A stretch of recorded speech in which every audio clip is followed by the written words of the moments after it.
Graças e paz aos irmãos e às irmãs, aqueles que nos visitam, sejam bem-vindos, em nome de Jesus. Quero convidá-los para sequenciarmos a nossa reflexão que começamos no domingo passado, em Eclesiastes. Como nós estamos passando por alguns domingos o culto de missões, eu quero convidá-los para que abram em Eclesiastes. Eclesiastes, para mim, é o livro, como eu disse, mais existencial e mais poético de todas as Sagradas Escrituras. Eclesiastes foi escrito na sabedoria de Salomão, quando já estava bem avançado de idade, os cabelos já estavam brancos, ele já estava falando de cães, que cães é honra para o homem, e aqui, no ápice de sua sabedoria, ele vai descrever esse livro em 12 capítulos, mostrando para nós que o universo, quando você olha com os olhos humanos, ele não tem sentido, e ao mesmo tempo que esse universo não tem sentido, a vida aqui nessa terra também é sem sentido. Então ele é um livro bem assim, azedo. Quem lê esse livro precisa lê-lo com o coração bem aberto, para que ele trabalhe e mostre para você que o lê, que a vida é essa caixinha de surpresas, tá bom? Então nós vamos refletir. Se você quiser saber um pouco mais do contexto desse livro, você pode acessar o site na reflexão passada, que lá eu fiz uma abordagem histórica mais aprofundada em relação ao livro. Como o tempo já está bem avançado, eu pretendo terminar hoje essa reflexão. E nesse livro, no capítulo 11, do verso 4 ao verso 6, nós vamos encontrar 3 formas de semearmos a semente. Aqui, o Salomão está falando de como é importante nós semearmos a semente. A nossa vida é uma vida de semeaduras. Em todo o tempo todo, nós estamos semeando alguma coisa. E aqui, no verso 4 a 6 de Eclesiastes, nós vamos tirar as 3 formas, sendo que a primeira já foi exposta domingo passado. Então, diz assim Salomão. Se você não trouxe a sua Bíblia, acompanhe aqui no telão. Mas se você trouxe, faço questão que acompanhe aí na sua Bíblia. Diz assim: quem observa o vento não plantará, e quem olha para as nuvens não colherá.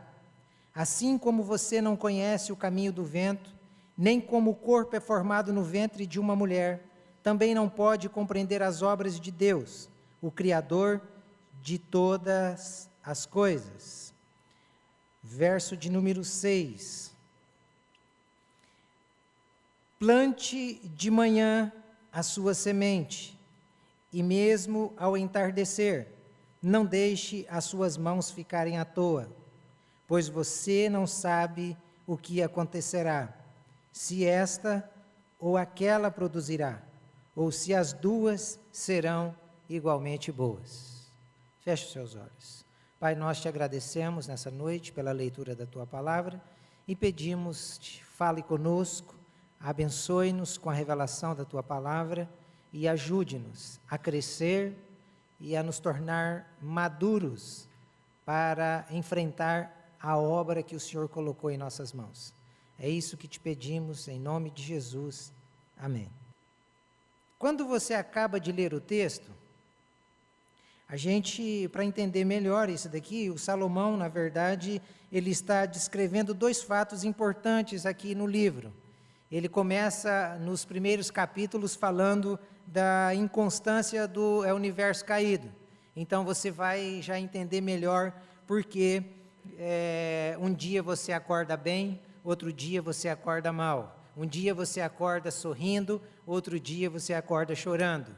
No mesmo momento em que você está sorrindo, de 1 segundo apenas, você sai do sorriso e vai aos prantos. Eu me lembro de um fato que aconteceu Certo dia eu estava na minha casa, eu morava ainda lá, numa casinha que a minha irmã tinha, e deu para a gente morar no início do casamento, e eu e Ellen estávamos ali felizes, conversando, e de repente chega um cunhado e dá uma notícia: olha, seu pai acabou de cair, e ele está entre a vida e a morte na UTI. Poxa, nós estávamos rindo, mas bastou um segundo de conversa, e aí a gente vai lá para o choro, para o lamento. Por que isso? Porque nós vivemos num mundo inconstante. O pecado que entrou no mundo através de Adão e Eva gerou essa inconstância no mundo. Então, o Salomão está querendo dizer para a gente: olha, apesar de vocês viverem em um mundo inconstante por causa da queda, vocês saem da vida e vão para a morte em questão de segundos. Mas nesse mundo inconstante, ainda assim, é possível termos segurança em Deus, porque o Deus que o Salomão descreve é um Deus inabalável. Então, já pensou se ele começa nesse livro dizendo que nós estamos num mundo inconstante? Onde nós iríamos nos apegar? Por isso que muitos se suicidam, porque eles não conseguem chegar até aquele que tem a solução, porque eles estão distantes daquele que tem a solução. E a inconstância gera medo, a inconstância gera pavor. E qual a forma da gente fugir dos nossos medos? Nada melhor do que a morte, nada melhor do que dormir. Quantas pessoas às vezes tomam remédios para dormir? Por quê? Porque eles estão vivendo tantos problemas e a forma de fugir desses problemas é o sono. Então, o Salomão está querendo dizer para nós que apesar de nós vivermos nesse mundo inconstante, nós temos um Deus inabalável, um Deus constante. Apesar de nós, às vezes, pelo jeito que a gente vive, a nossa vida mais parece não um quadro pintado, mas parece um quadro borrado. Apesar desses borrões, o Salomão está querendo dizer que nós temos um artista que é capaz de, no meio desses borrões, consertar e fazer uma bela obra de arte. É o que aconteceu comigo, é o que aconteceu com você, que vivia uma vida borrada, uma vida suja, uma vida no pecado, mas no momento em que o artista veio ao nosso encontro, ele foi capaz de pintar, de repintar esse quadro e fazer da nossa vida, aqueles borrões, fazer uma obra de arte, que é a obra do Cordeiro crucificado, é a obra do Cordeiro morto, certo? Então, o Salomão está querendo mostrar para a gente que o sentido da vida é esse: corra para o Senhor, sirva-o de todo o seu coração, porque só nele nós encontramos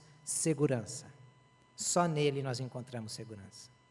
Por isso que, em todos os momentos de crise, a primeira preocupação de um pai de família qual é? Eu vou perder o meu emprego. E aí, essa incerteza vai gerando no ser humano um medo, uma angústia, e aí o Salomão diz: olha, confie no Senhor. Aí vem Jesus e diz: olha, se você confiar em Deus, Ele cuida dos pássaros, Ele cuida das flores, dos lírios. Você acha que Ele também não vai cuidar de você? Então esse é o sentido da vida. A vida sem Deus é uma vida sem sentido. Você está procurando um sentido para a sua vida? Hoje você pode encontrar esse sentido. Basta você correr a Jesus. Vai a Jesus, porque Ele, somente Ele, é o porto seguro da nossa existência. Então, existem 3 formas, o Salomão está querendo mostrar as formas para a gente de semearmos a semente. A primeira forma foi a semear com intensidade. A segunda forma de semearmos a semente, se a primeira é com intensidade, e está aí no verso 6, a parte A e a parte B, apesar de não termos nenhum advérbio de intensidade nessas partes, na parte A e na parte B, a gente encontra de modo bem oculto essa intensidade na manhã e tarde. E a segunda forma de semearmos a semente é que nós devemos semear a semente na incerteza. Então, nós semeamos com intensidade e nós devemos semear na incerteza. Olhe para a parte C e D do verso 6. Você não sabe o que acontecerá, se esta ou aquela produzirá, ou se as duas serão igualmente boas. O que é que o Salomão está querendo mostrar para nós, irmãos? Que apesar do nosso universo ser um universo oscilante, apesar de nós termos uma vida inconstante, e o planeta que nós vivemos, ele é tão oscilante quanto as nossas emoções. Você vê que algum tempo atrás estava uma seca brutal em São Paulo. Aí, nessa sexta-feira ou quinta-feira, deu uma chuva de 40 minutos que levou um monte de coisas em São Paulo, e não foi suficiente. Olha a inconstância desse planeta. Ao mesmo tempo que você está rindo, você tem uma explosão de ira e de nervoso. O Salomão está dizendo que mesmo no meio de tudo isso, nós devemos ter a certeza de que Deus está no controle de tudo. E nós devemos semear a semente mesmo na incerteza. O verso está dizendo que mesmo sem saber o que vai acontecer com aquilo que estamos fazendo, nós devemos fazer. Ele está jogando isso para um grupo de pessoas que eram plantadores, que mexiam com semente, que mexiam com terra, gente que sabia muito bem o valor de uma boa plantação e do tempo exato de se plantar. E ele está colocando algumas condições que geram essa incerteza na pessoa. Então hoje você percebe como nós vivemos um momento de dúvida em tudo. Será que o que eu estou fazendo hoje, ele vai refletir alguma coisa amanhã? E aí por essa dúvida, a gente não semeia como deveríamos semear, porque nós ficamos com medo do que vai acontecer. Semente aqui nada mais é do que vida. Então ele está querendo dizer, viva a sua vida com Deus, mesmo nos momentos de incerteza, mesmo nos momentos em que parece que Deus esqueceu de você, mesmo nos momentos em que parece que aquilo que você está fazendo não está sendo frutífero. Semeie. É isso que o Salomão está querendo mostrar para nós. Porque a gente não sabe o que a gente faz, se é bom ou se é ruim, se vai brotar ou se vai morrer. Então, irmãos e irmãs, Salomão está dizendo que o nosso dever, a nossa tarefa é só é semear. Quem vai dar o crescimento é Deus, é o tempo. Isso é fantástico, porque isso nos faz entender o momento em que Paulo estava vivendo na igreja de Corinto. Isso, quando você liga com a igreja de Corinto, você percebe o Paulo que se esforçou tanto para que aqueles irmãos fossem alcançados pelo Evangelho de Jesus, e eles foram alcançados pelo Evangelho de Jesus, através do ministério de Paulo. Mas, de repente, eles estavam rejeitando o que Paulo havia feito por eles, duvidando do ministério apostólico de Paulo. A ponto de Paulo escrever a segunda carta, dizendo, quem me chamou foi Deus, vocês é a coroa do meu trabalho. E no meio daquela facção, no meio daquela divisão, o Paulo, ele retoma essa ideia que o Salomão está usando aqui no texto, de semear ainda na incerteza, porque a gente não sabe o que vai colher, se é coisa boa, se é coisa ruim. E o Paulo vai dizer, no capítulo 3, no verso 6, eu plantei, Apolo regou, Mas quem deu o crescimento? Deus. Deus deu o crescimento. Sabe o que isso significa para nós? Meu irmão, se você deseja crescer na vida, o que você precisa fazer? Você precisa procurar os caminhos do crescimento. Eu quero me tornar um médico.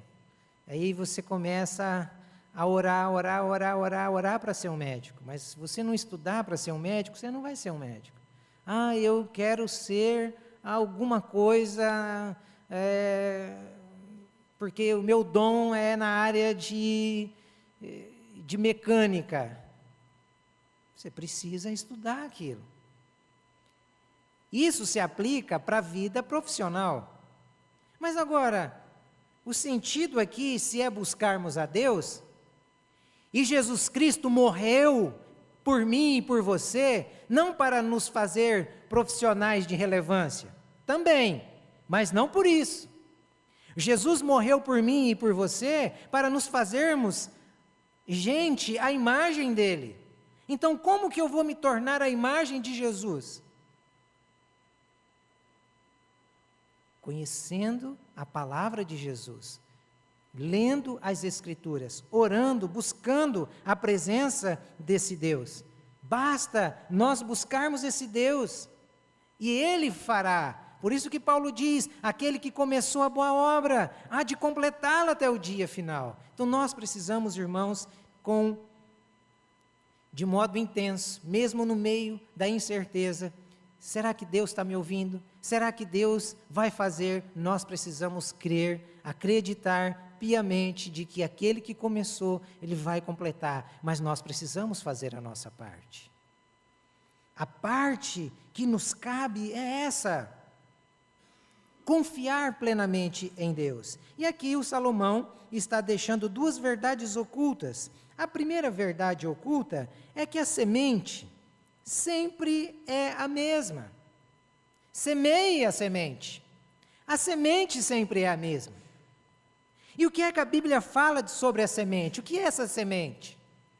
Lucas, capítulo 11, verso 8. Ali tem a explicação do próprio Jesus, dizendo que a semente é a palavra de Deus. Então, Deus nos deu a palavra dele como semente, para sairmos ao campo e semearmos a boa semente. E semearmos na incerteza.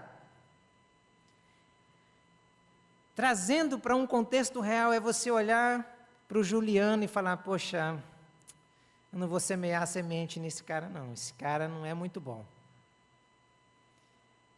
Mas é na incerteza que eu tenho que semear, então eu vou jogar a semente, porque quem vai dar o crescimento? Deus. A ideia é essa aqui do texto. Então, irmãos, se a semente é a palavra de Deus, se a semente é a palavra de Deus, logo, o que temos nós semeado? Isso é uma pergunta complicada. Eu só posso semear se eu tiver semente. Sim ou não? Tem como eu semear alguma coisa sem eu ter a semente para semear? Não. Eu só semeio com semente na mão. Isso significa que eu preciso conhecer a palavra, que eu preciso estudar a palavra, que eu preciso buscar essa semente. A semente, talvez você tenha, ela está como você compra lá na casa do agricultor, ela está dentro de um saquinho. Se você não rasgar o saquinho, não colocar a semente na mão, não tem como semear. Talvez você tenha a semente, a Bíblia, a palavra do Senhor, mas ela está lá na sua estante, fechadinha. Se você não começar a abrir e buscar essa semente, como que você vai semear, se não tiver semente? Agora você entende porque Jesus falava assim, que a boca fala do que o coração está cheio?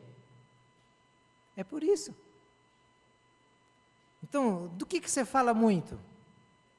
Do que eu falo muito? É porque o meu coração está cheio daquilo. E Jesus está nos chamando. Deus enviou Jesus Cristo para morrer pelos nossos pecados, para nos encher da semente dele, para que nós saiamos a semear. Mas o que é que nós temos semeado? Ah, mas eu gosto de semear uma contenda. Olha, o que eu mais gosto é de semear uma briguinha. E hoje está fácil de brigar, né? É só você abrir o Facebook. Você abre o Facebook, aquilo ali mais parece um ringue. Que feio. Muito feio. Muito feio.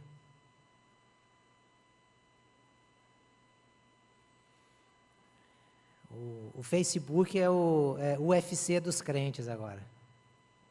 Lá você dá joelhada, lá você dá cotovelada, lá você faz tudo. E faz de longe. É esse tipo de semente? Não, não é esse tipo de semente. Você sabia que o bom semeador, ele não sai jogando semente assim, à torta e à direita? No contexto do Salomão, para vocês terem noção, sabe quando o Eclesiastes ele era lido? Após todas as colheitas, quando os celeiros estavam cheios. Aí os judeus se reuniam e diziam, vamos ler Eclesiastes, porque é o momento da gente lembrar que quem deu isso para nós foi Deus, e que tudo isso é inconstante. Então vamos nos lembrar de que se hoje estamos bem, é porque o Senhor nos abençoou. E eles liam Eclesiastes nesse contexto. E o semeador, quando ele saía para semear a semente, ele não saía de qualquer jeito. Por isso que você vê esse medo. Está ventando, parece que está levantando uma nuvem. O cara, ele era todo cauteloso.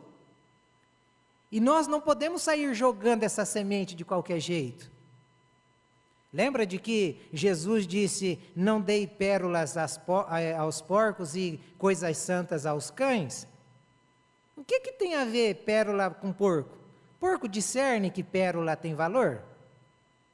O porco sabe, você joga uma pérola para o porco, você acha que o porco sabe que aquilo ali é uma pedra preciosa e tem um alto valor? Não. Você acha que um cão, um cachorro sabe o que é coisa santa? Não. Então, quando você olha para essas coisas, você percebe o que Jesus estava querendo dizer para a gente. Que até essa semente é preciosa. E Jesus é o maior exemplo de uma pessoa que mostrava o zelo que ele tinha como semeador. Para ele começar a semear a semente, primeira coisa, se você olha ali para João capítulo 4, ele olha para aquela mulher prostituta que era uma terra incerta, e ele desenvolve o que com essa mulher primeiro? Um relacionamento básico. Ele começa quebrando todas as barreiras e princípios estabelecidos pela religiosidade. Primeira coisa que ele diz para ela é, me dê água. Isso causa pânico nela. Mas você não é judeu? Judeu fala com samaritano? Não. Homem fala com mulher em público? Não. Mas Jesus pede água.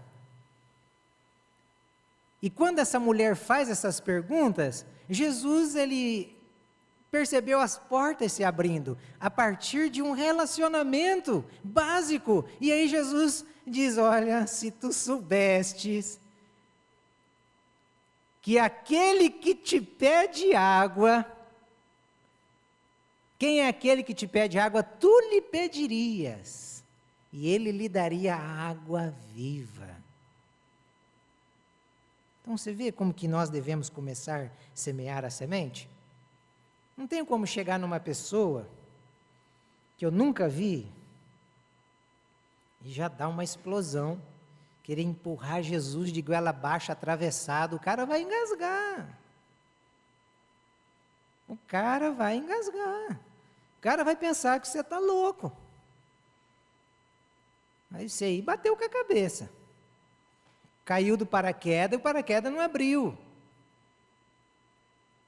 Então, Jesus é um exemplo de como devemos fazer essa semeadura, de como nós devemos semear essa semente. Comece se relacionando. Depois você vê que ele risca a terra. O agricultor, ele fazia isso lá. Primeira coisa que ele fazia era riscar a terra. Na época não tinham os implementos, então ele riscava ali de um jeito e saía para jogar essa semente para que a lavoura crescesse. E o risco é interessante, porque sem riscar, fica desalinhado. Esse risco aqui, a gente pode comparar como se fosse as doutrinas. Então, depois que você semeou a semente, você precisa começar a doutrinar, a riscar essa terra um pouco mais profunda para jogar um pouco de adubo nela, para que essa semente cresça, e cresça viçosa, e cresça numa linha de adubo e alinhada. Aí hoje você olha para um monte de crente, que ora ele acredita que Jesus se fez maldição por ele, mas passa 5 minutos, ele está procurando alguém para fazer quebra de maldição nele. Aí você olha para uma pessoa que acredita que Jesus, ele lhe curou espiritualmente. Passa 2 dias, esse mesmo que acreditava que Jesus o curou através de suas feridas, está procurando alguém que lhe ensine uma cura interior. Essa inconstância demonstra para nós que a terra está seca, a semente está bem rasinha e a gente não entendeu ainda que precisa afundar o risco, que precisa afundar as raízes. Então, o Salomão está querendo mostrar isso para a gente. Está querendo mostrar, quando você semeou, você risca, para você saber de onde essa linha começa e onde essa linha vai terminar. O crente precisa saber isso, de onde ele está saindo, para onde ele está indo, para que no meio desse trajeto, ele não pegue desvios.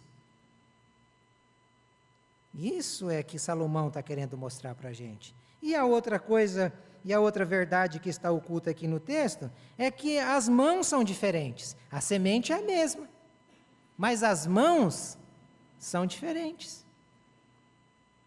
O que ele está querendo dizer? Que existem várias formas de semearmos. Uns semeiam de púlpito, como estou fazendo aqui. Estou semeando, mas estou semeando de púlpito. Outros já saem a semear pelo caminho. É o caso dos missionários. Nós não estamos vendo o culto de missões? Os missionários saem a semear pelo caminho. Eles deixam pai, eles deixam família, eles saem da zona de conforto e vão semear.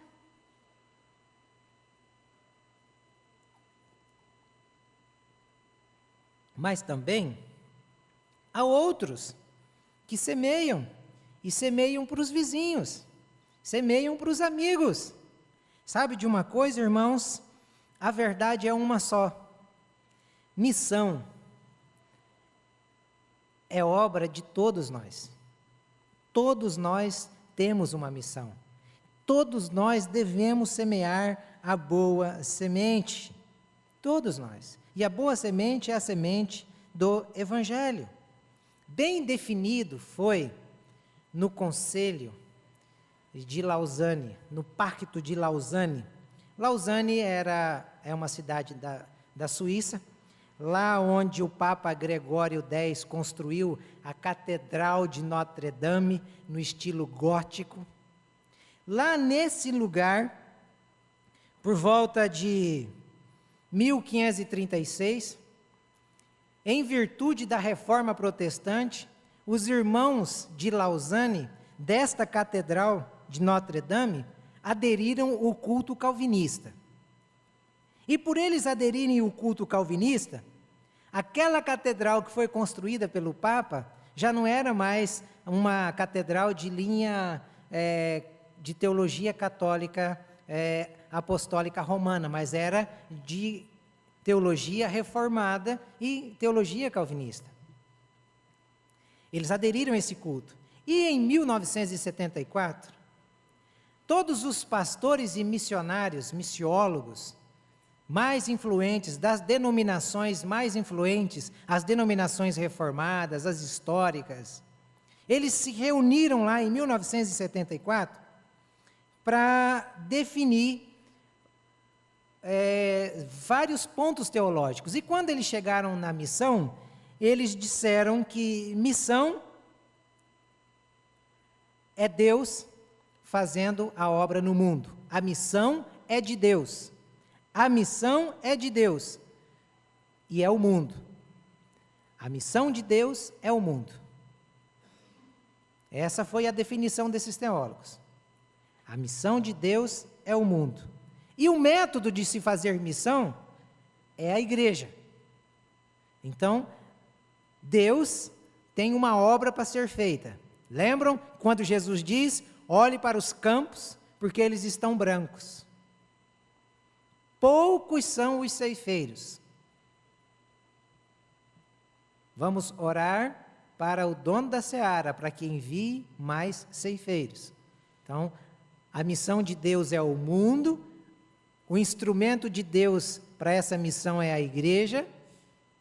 Só que aí você olha para o tempo. Qual é o tempo? Nós barramos nessa. Primeiro eu vou me formar, para daí eu começar a semear. Primeiro eu vou fazer um pé de meia, para depois eu começar a semear. A missão é de Deus, o instrumento é a igreja e o tempo é hoje, é agora, é hoje. Nós precisamos despertar para isso. A boa semente precisa ser semeada a tempo e a fora de tempo. Mas nós estamos, assim, bem distantes dessa realidade. Então, irmãos e irmãs, se você chegou aqui hoje cansado, desencorajado, triste, talvez escondido no vale da sombra da morte, Deus está lhe chamando como Ele chamou Elias: sai da caverna, sai dessa zona de conforto e comece a semear. Vai para o campo, vai jogar a boa semente. Mas para mim está tão difícil, o dia está parecendo noite, você não sabe os problemas que eu estou vivendo lá em casa. Verso 6. Alô? Alô? Mesmo sendo tarde, não pare de semear. O verso 6 está falando isso. Tenha bom ânimo.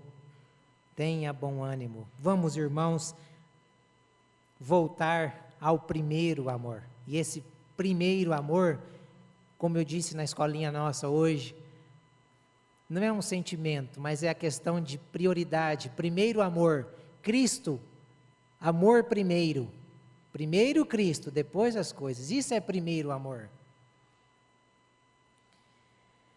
É bom, sabe, que numa noite como essa aqui, a gente pode abrir nosso coração, a gente pode expor a Deus os nossos pecados, as nossas frustrações, e ainda assim nós encontrarmos perdão, nós encontrarmos o amor, nós experimentarmos do fortalecimento desse Deus para a nossa vida e para o nosso ministério. Em terceiro e último lugar, a terceira forma de semearmos a semente, irmãos, é que nós devemos semear em obediência. Então, nós semeamos de modo constante, nós devemos semear na incerteza e devemos semear em obediência. O verso 4, ele diz: quem observa o vento não plantará, e quem olha para as nuvens não colherá. Está falando de obediência. Salomão está falando de um observador. E ele está mostrando que a pessoa que é observadora, ela não planta. Ela vê o invisível. É como se Salomão estivesse falando assim: imagine um cara medroso, andando no escuro. Ele não está vendo nada, mas um barulhinho é capaz do cara ver uma assombração. É ou não é? Rapaz, eu me lembro quando eu morava no sítio do meu avô, às vezes o ônibus, ele deixava assim, a gente uns 8 quilômetros longe assim, de casa, porque chovia muito e a estrada era de terra. E eu tinha que andar esses 8 quilômetros à noite, chovendo. Até 6 quilômetros eu tinha companhia, então eu ia feliz. Mas os 2 últimos quilômetros, meu Deus! Para vocês terem noção, foi ali que eu comecei a beber cachaça. Eu comprava uns bolinhos. Eu comprava uns bolinhos daquela furabucho, porque não tinha dinheiro, e deixava escondido numa moita perto do mato, para quando eu chegasse ali, eu virava aquele bule e eu caminhava os outros 2 sozinho, porque aí podia vir, eu abraçava, eu fazia tudo. Olha o que o medo faz. E deu certo que um dia desses, eu não tinha comprado nada e choveu. E deixaram um tubo de imagem, bem na porteira do sítio do meu avô, tinha um palanque onde se colocava um galão de leite, daqueles galão que o leiteiro passa para pegar, e eu fui descendo e dando aqueles relâmpagos e aqueles negócios, e tinha ali um tubo de imagem. E deu aquele relâmpago, deu aquele brilho naquele tubo de imagem. Rapaz, para quê? Mas eu fiz igual burro, murchei a orelha e cortei, entrei numa roça do meu tio de milho, mas estava de carrapicho até no peito. E eu cheguei na casa da minha avó, que ela não sabia o que fazer para tirar aqueles carrapichos de mim. E eu cheguei louco, porque eu comecei a ver tudo. É o que o Salomão está falando aqui. O cara que observa é o cara que não semeia e para de semear. Você quer ver? Trazendo aqui para dentro da igreja, tá? Eu fui lá, mas para pegar você aqui agora. Você está vindo para a igreja, e aí você olha para a vida de uma pessoa que estava te acompanhando, e daí você começa a ver os defeitos da pessoa. O que é que você faz? Já começa a ficar ressabiado. Aí daqui a pouco você dá uma trombada com essa pessoa. Aí o que é que você faz? Ah, não vou mais na igreja não. Você já pensou se fosse assim lá no seu trabalho? Ah, eu briguei com o meu patrão, briguei com o cara que trabalha do lado da minha mesa, eu não vou mais trabalhar também. Por que você não faz isso lá no seu trabalho? Você percebe que a corda sempre estoura na igreja? Sempre estoura na igreja. Sempre. E o que mais tem é futriqueiro. Gente que está observando para futricar. que a Bíblia chama de fofoqueiro, língua grande.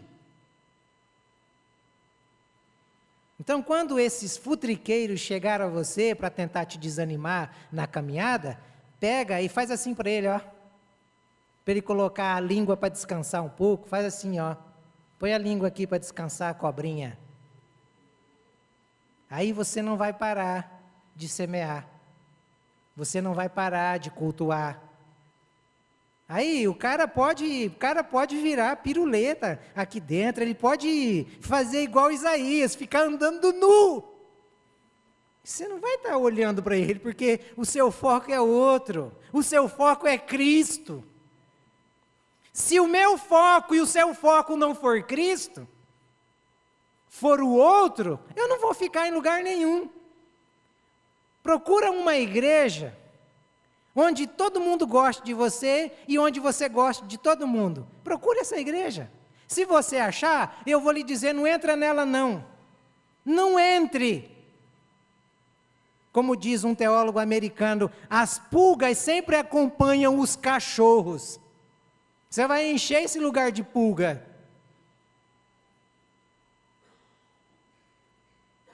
Salomão está ensinando isso aqui, cara. O observador, ele não consegue semear. Ele não consegue porque ele para nos obstáculos simples da vida.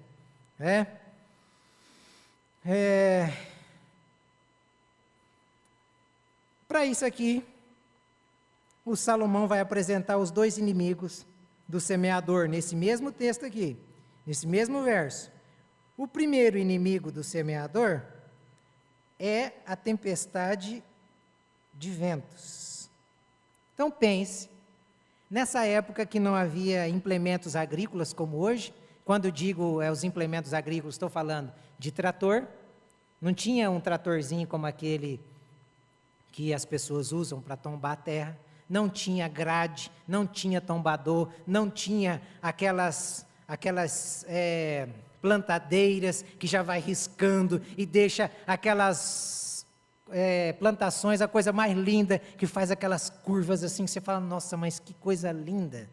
Não tinha nada disso daqui. Aí você imagine, num lugar onde o vento era constante, muito vento, o cara com poucas sementes para semear. Aí ele olha, no meio dessa dificuldade, e no meio da dificuldade nós temos uma tendência mesmo de sermos mais observadores, e ele começa a observar. Só que ele esquece de uma lei. Quem não planta, não colhe. Quem não planta, não colhe. Do mesmo jeito, às vezes você está com medo de dar um passo. Por quê? Porque a lógica está mostrando para você que não é para fazer. E de repente Deus está falando para você, faça. E aí? Lógica ou Deus? Lógica, razão ou fé? Nós somos dirigidos por fé. E esse homem aqui, ele não estava conseguindo plantar por isso, porque a lógica o dominava. E o outro inimigo é a tempestade de água. A chuva, quando ela vem mansa e serena, ela é muito boa, mas quando ela vem torrencial, não é fácil. Ainda mais naqueles lugares onde o Salomão está escrevendo, que as terras eram pinguelas, não tinha curva de nível. Salomão estava preocupado, dizendo acerca dessa pessoa que observa muito, olha, ele está na lógica, se chover, a enxurrada vai levar a semente e vai levar a sua terra.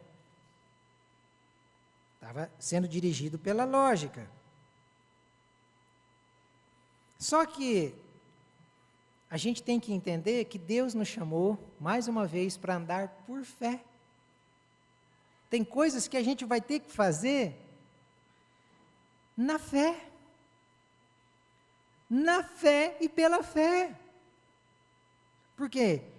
O Salmo 126, que está ligado junto a essa história que eu estou lendo, o verso 5, diz que os que saíam para semear com lágrimas, voltavam colhendo com alegria. Eles estavam saindo do cativeiro, com poucas sementes, e as poucas que tinham, ao invés deles comerem, eles estavam semeando. Então, olha só, tem coisa, e tem momentos na vida da gente que você tem que deixar de comer, para semear em alguma outra coisa, para fazer com que aquela semente da comida se multiplique. É o que o Salmo está falando, e é o que o Salomão está querendo mostrar para a gente. Em meio às dificuldades, eu não posso parar. Em meio às tempestades, seja de água ou de vento, eu tenho que semear. Sabe de quem é que Salomão está falando, gente? Ele está falando, no verso 4, de gente ansiosa, como eu e como você. Ele está falando de gente desobediente, de gente que duvida do caráter de Deus. Ele está falando de gente obcecada por sinais. Eu preciso ver para crer. Você duvida que Salomão está falando disso? Olha para o verso 4 novamente, presta bem atenção. Quem observa o vento não plantará, e quem olha para as nuvens não colherá. Em que momento do texto está dizendo que estava chovendo? Em que momento do texto está dizendo que está ventando? Em que momento do texto aqui? Nenhum. Percebe o que é que o medo e a lógica faz com a gente? Sabe você que se sente incapaz? Quero lhe dizer que você não é incapaz.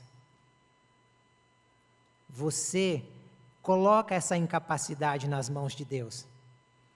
Porque quem nos capacita é Deus. Sabe, nos momentos em que você se sente fraco, coloque-se na mão de Deus, porque você não é fraco. Isso não é autoajuda. Isso é ajuda do alto. Autoajuda é você ficar na frente do espelho falando, eu sou bonito, e você é feio. Isso é autoajuda. Agora, ajuda do alto, Senhor, eu sou fraco, me ajuda, Senhor. Você acha que Ele não vai te ajudar?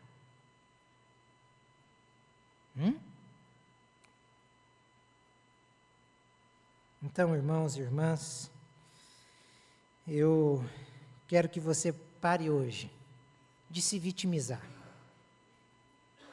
Pare com isso, isso é muito feio. Não se vitimize mais. Para que esse negócio eu não posso, eu não tenho, eu não sei. Você não sabe se você não quiser, você não tem se você não plantar, você não come se você não fizer. Essa é a ideia. E o que mais tem é crentinho birrento. Já que é assim também, não vou mais fazer. Estou magoado.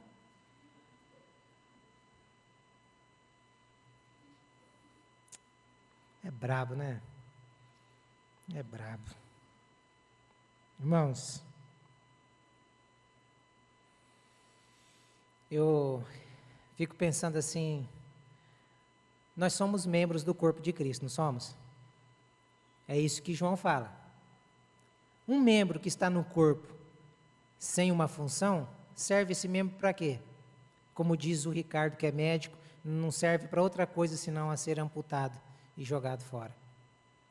Foi isso que Jesus falou em João 15. Todo ramo que estando em mim não dá fruto, ele corta.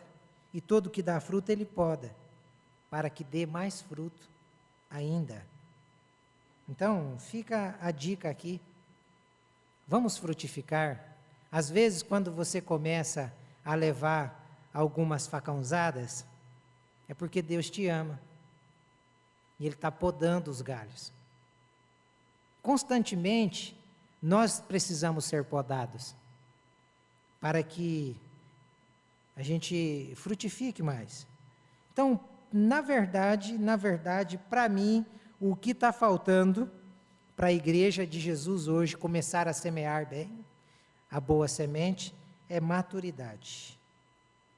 Crente maduro é aquele que consegue viver o que canta na semana. No domingo à noite ele está aqui, santo, santo, santo é o Senhor. Aí quarta-feira ele já está...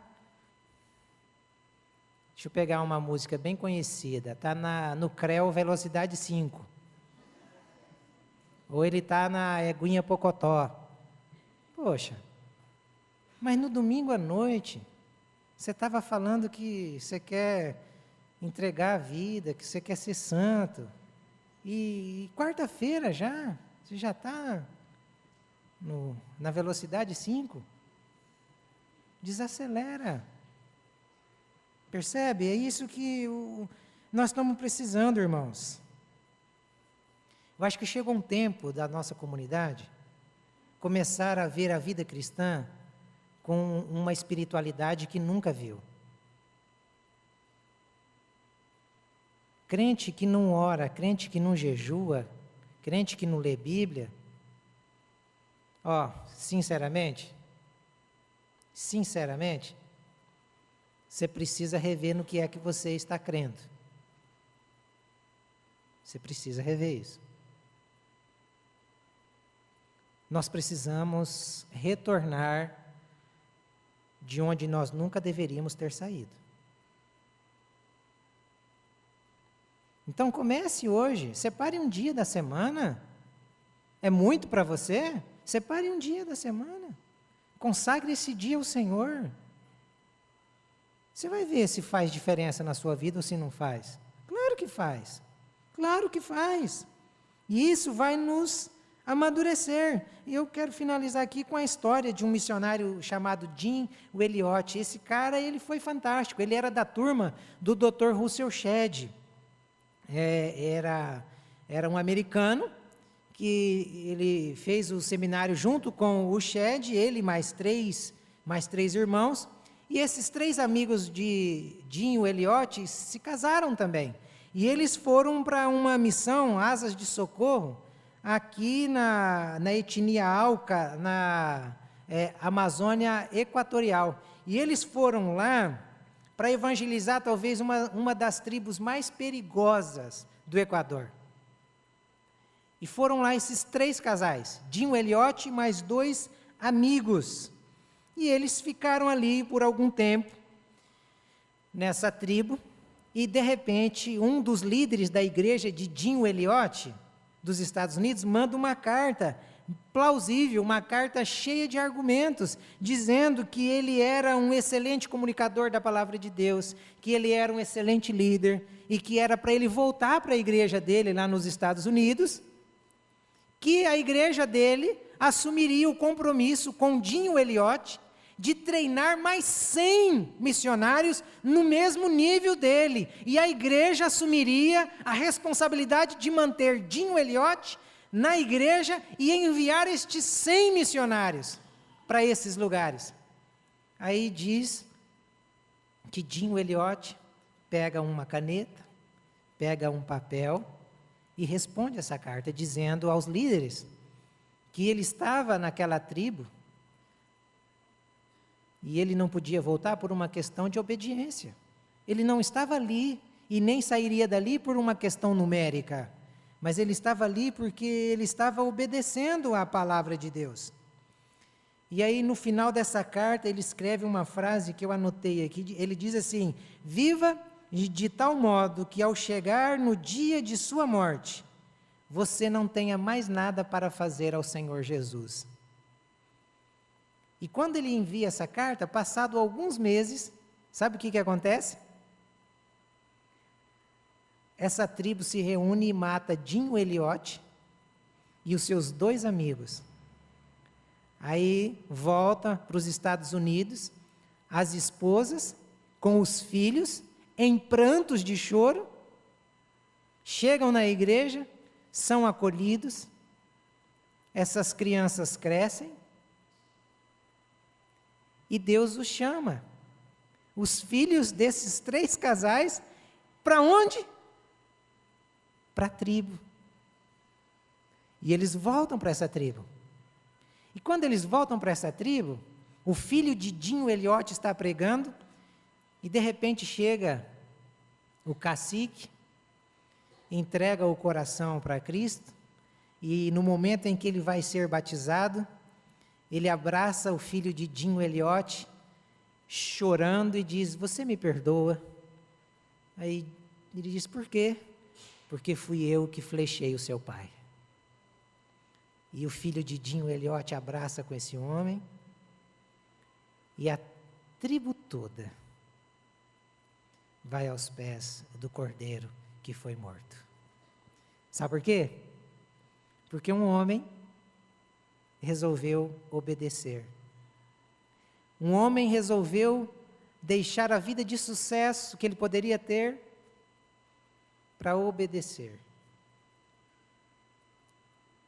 Será que nós estamos dispostos a isso? Ah, mas Deus não me chamou. Quem te falou que Deus não te chamou? Ele está te chamando hoje. Filho, filho, deixa tudo e me segue. Ele acabou de te chamar.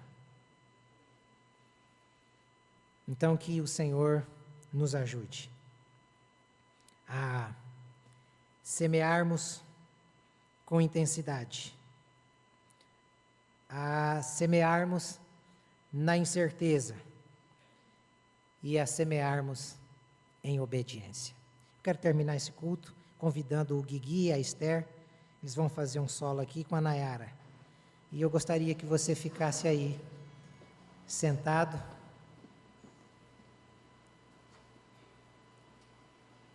prestando bem atenção na letra dessa música, e que você fizesse a sua entrega hoje. Deus está te chamando, tá? Deus está chamando a mim e a você, não para uma vida de sucesso, mas para uma vida de obediência. Obediência à santa, bendita palavra do Senhor. Eu quero nesse momento pedir a você, se você deseja, se entregue aí hoje, onde você está, para o Senhor Jesus, e peça para Ele fazer de você um instrumento vivo, santo, perfeito e agradável aos olhos dEle. Depois dessa música, o Joselir encerra orando, e você pode cumprimentar as pessoas próximas a você, com a paz desse Deus maravilhoso. Vamos nos colocar em pé para a gente terminar cantando? Eis os milhões que em trevas tão medonhas jazem perdidos sem o Salvador. Quem lhes dirá as novas proclamando que Deus em Cristo salva o pecador?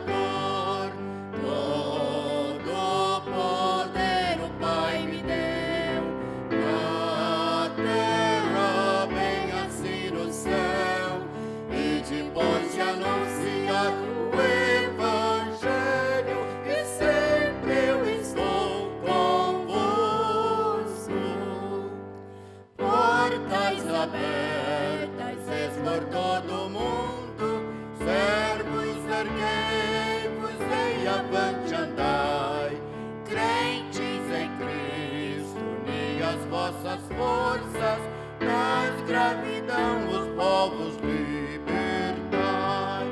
Todo poder o Pai me deu, na terra bem assim no céu,